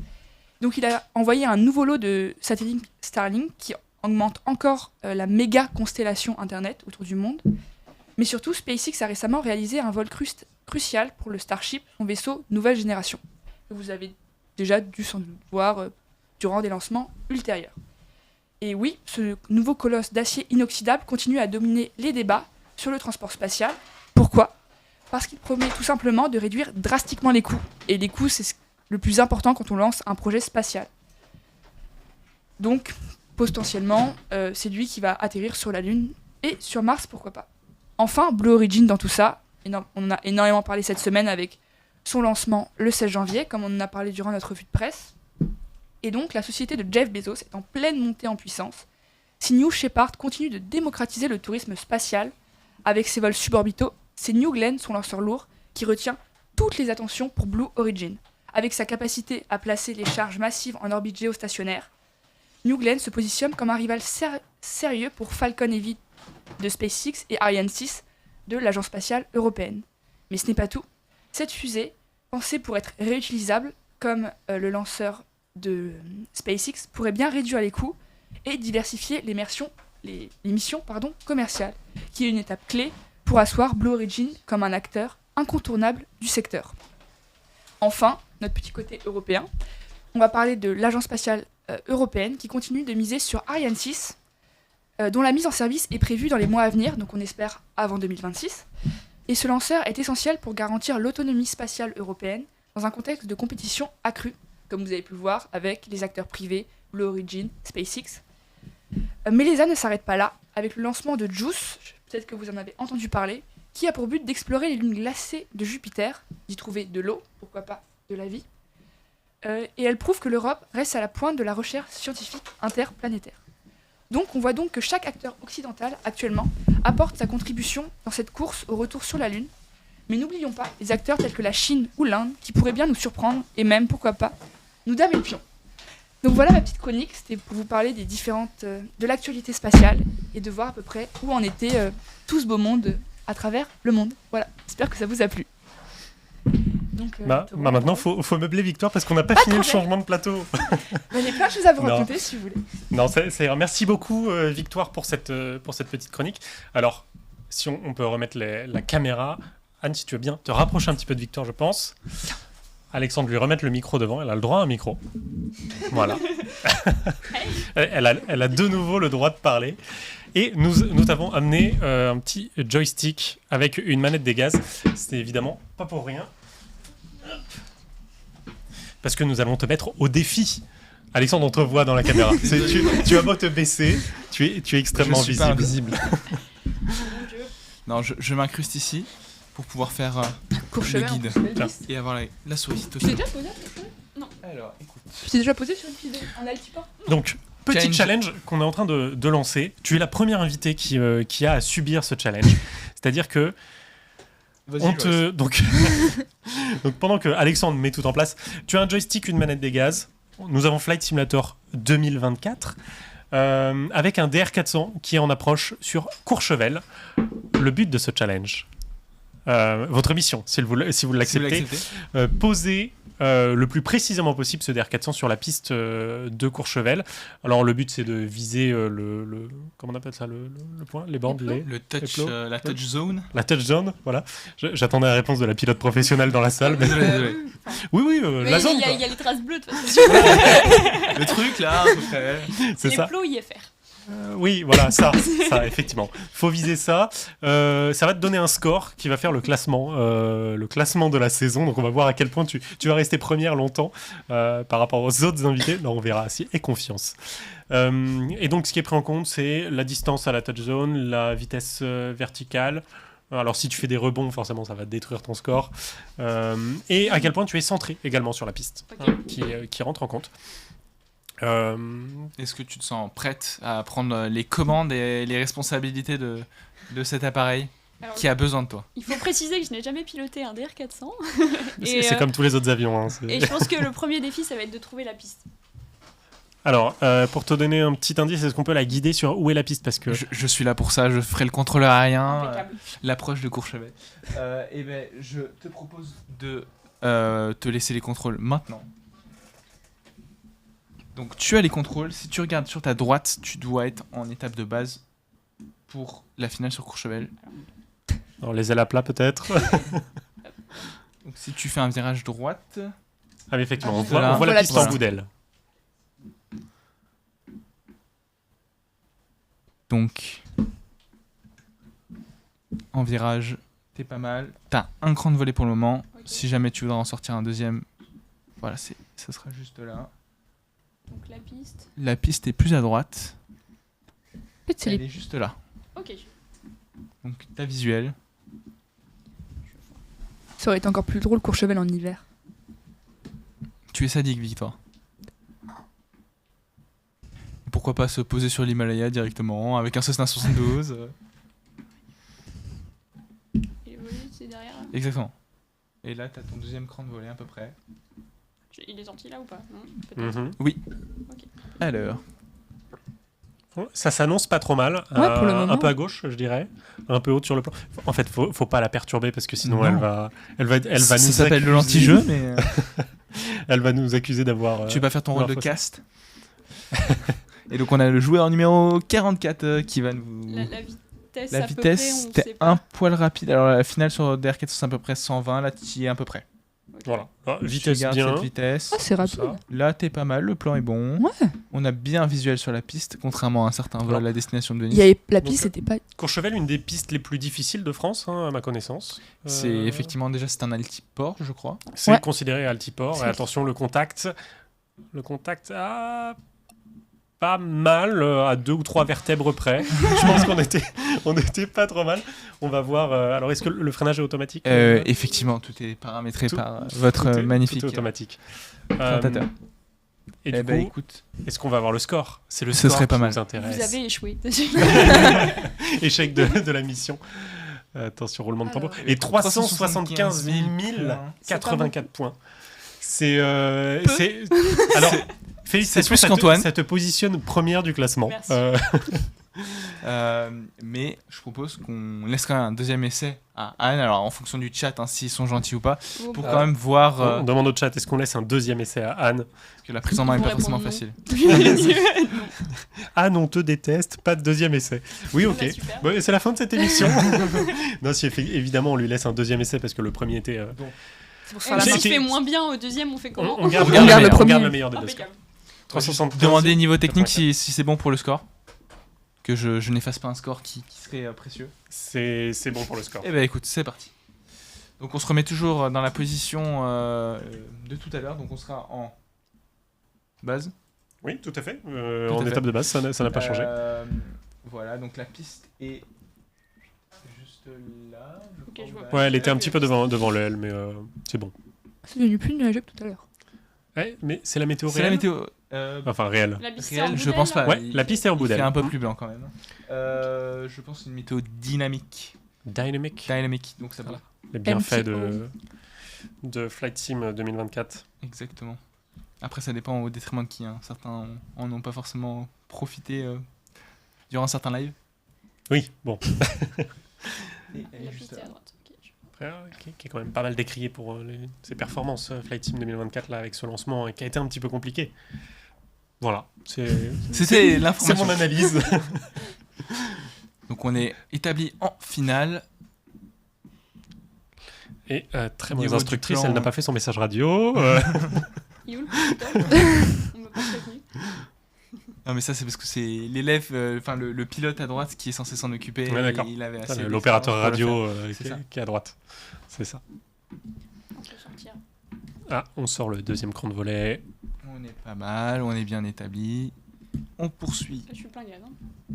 notre approche. Effectivement, vu que c'est une piste qui est avec un angle assez important à monter, déjà bah, ça permet de freiner très vite, mais surtout il faut adapter un angle, une approche différente. C'est pour ça que c'est un beau challenge. On n'est pas sur du 3 degrés 5%. Malheureusement non. Là, en temps normal, je remets les gaz. Là, Là, je vous le heureusement dis. qu'on est sur Simu. Là, je vous dis. Là- C'est vrai qu'il n'y a pas de papy, donc en plus pour te guider. Je sais pas si vous savez, mais sur cette piste, quand j'avais regardé la carte VAC, on ne peut décoller et atterrir que dans un sens. Oui, oui, tout à fait, parce qu'il y a la montagne au bout. Je sais pas Ouais. si vous avez remarqué. Non, mais on pourrait se dire que atterrir, t'as un plan un peu fort. Ah, un peu, Pas mal, un peu pas juste, mal. mais Honnêtement, franchement, c'était ouais, smooth. c'est Un poil avant, mais smooth et bien Mm. centerline. Et ben écoute, oui, c'est certains aéroports aussi en Corse où c'est vraiment beaucoup préconisé, Bastia et Calvi et Ajaccio, de toujours décoller donc décoller vers la mer et atterrir dos à la mer. L'aéroport de Calais. Et à 853 000 Donc, 50 points, Il y a eu un level up. c'est quasiment un triplement du score. Ok. Assez insane. Non, je Et pense qu'on peut retenir ce score. 853 050. Félicitations, Anne. C'est Voilà. un record. Tu prends la tête. Et Chris06 qui nous dit normalement c'est toujours dans le sens montant dans le cas de grosses pentes. Ouais, bah c'est Ça ça. paraît logique.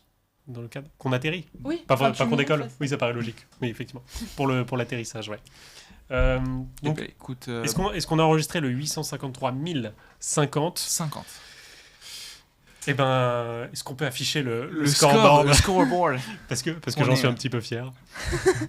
Juste histoire de visualiser que tu es première. Première sur 1. Pour Voilà. le moment. Mais Anne. Waouh. mais ça risque de rester. On verra dans les prochaines Fran- semaines, franchement, mais c'est un peu le teasing. 853 000. Il est resté là. Tu risques de C'est- rester premier ouais. un bout de temps. On verra. Quand je vois On les verra. 1 million des records mondiaux. Là, Oui, mais bon. Enfin bon, merci beaucoup Anne d'avoir été avec nous. Petite tour de table reco. Les tours de table reco, j'allais vous lâcher comme ça, mais vas-y, je sens que tu as Ah. une recommandation, Alexandre. Écoute, cette semaine, j'ai fait une reco littéraire, un peu dans l'écho des actualités dernières. Je vous recommande la dernière BD, Tanguy et la Verdure, Les Chevaliers du Ciel, qui parle de trahison. C'est la suite un peu d'un double opus qui faisait beaucoup écho à la guerre en Ukraine. Donc Tanguy et la Verdure, Les Chevaliers du Ciel, c'est une série qui dure depuis des décennies. On suit toujours ces deux acolytes dans l'armée de l'air et de l'espace qui ont plein d'aventures. Cette fois, on s'aborde plutôt sur les thématiques de la Chine et de Taïwan, donc avec les pilotes notamment qui vont former en Chine et les conflits, les intrusions sur Taïwan. Donc très passionnant, toujours intéressant. Donc ça va partir sur un triptyque, je pense. Donc c'est le premier d'une série. De Tanguy et la Verdure. Donc n'hésitez pas, il est dispo en librairie, la Fnac, Amazon, où vous voulez. Donc trahison, la Chine, l'actualité, tout va bien. Merci Alexandre pour cette reco. Victoire, une petite recommandation? J'ai une petite recommandation. Alors, c'est sorti il y a 3 mois, donc c'est pas non plus une recommandation très fraîche. Mais je sais pas si vous avez vu, Lego a sorti un kit de lanceur Artemis que j'ai personnellement eu pour Noël et qui prend vraiment... Chanceuse. Oui. Mais tu auras ton anniversaire. Mais du coup, il est long à monter. Ça m'a bien pris 2-3 jours. J'ai bien savouré et à la fin, c'est vraiment cool. Enfin, il rentre très très bien. Ça rend bien. Ouais. Super, merci. Bon, on attend que tu le ramènes pour le mettre dans le studio du coup. Ok, j'y penserai un jour. Non, pas de souci. Merci Victoire pour cette reco Lego. Anne, une reco, t'as préparé un truc Alors, en termes d'événements, je peux que vous recommander Oshkosh et de vous y prendre maintenant pour y aller si vous voulez y aller cet été. Et pour finir la blague, Black Ops 6, parce que c'est quand même un Call of Duty qui est vachement bien, vous devriez tester. D'accord, donc un V1 sur Black Ops 6 pour la prochaine émission quand on te réinvitera. Merci beaucoup du coup d'avoir été avec nous, c'était un vrai plaisir de te recevoir. Merci Victoire, merci Alexandre, merci à Nico et Antoine à la technique. Merci à vous, le chat, d'avoir été si nombreux à nous suivre pendant l'émission, d'avoir été actifs sur le chat, d'avoir posé vos questions, d'avoir contribué au quiz. On se retrouve la semaine prochaine pour du Simu, Alex, Affirmatif, avec toujours. un invité. Bonne question. À confirmer, mais normalement oui. Donc peut-être un invité pour le Simu et d'autres émissions à venir, tous les jeudis soirs. A priori, on essaye de s'y tenir. Donc tous les jeudis, 20h, sur cette même chaîne de Jumpseat. Bonne soirée à tous et merci encore.